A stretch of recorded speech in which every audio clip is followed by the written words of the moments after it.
So good morning mga partners, no, sa lahat po ng business partners namin sa Ing Global Shadow Eagle International.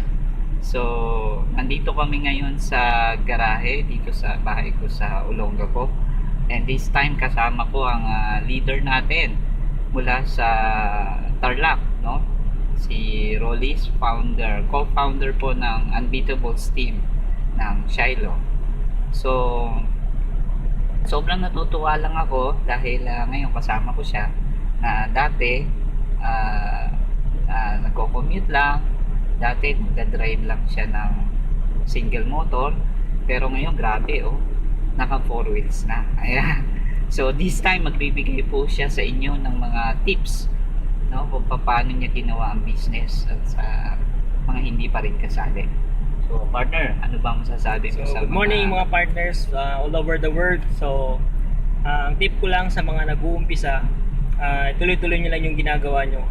Sa mga members naman na wala pang result, ituloy-tuloy nyo lang din yung ginagawa nyo and follow upline.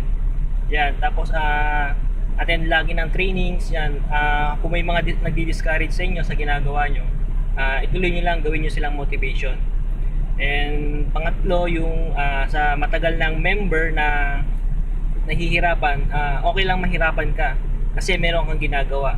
Basta ang ano ko lang sa'yo, tip ko lang sa'yo, huwag kang titigil, dire-diretso lang.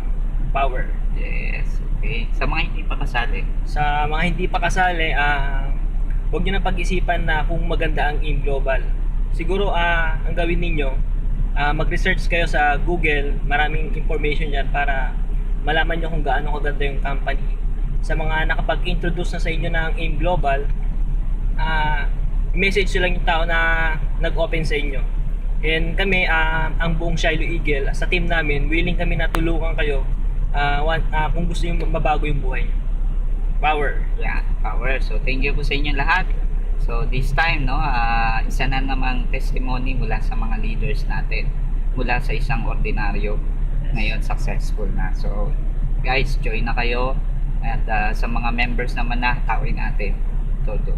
So ito lang po, maraming salamat sa inyo. Ataw na! Grabe, power. Power! Okay, sarap po mag-drive. Ang sarap! Yes, iba ang 4 wheels, tama ba? Yes! Okay, bye bye.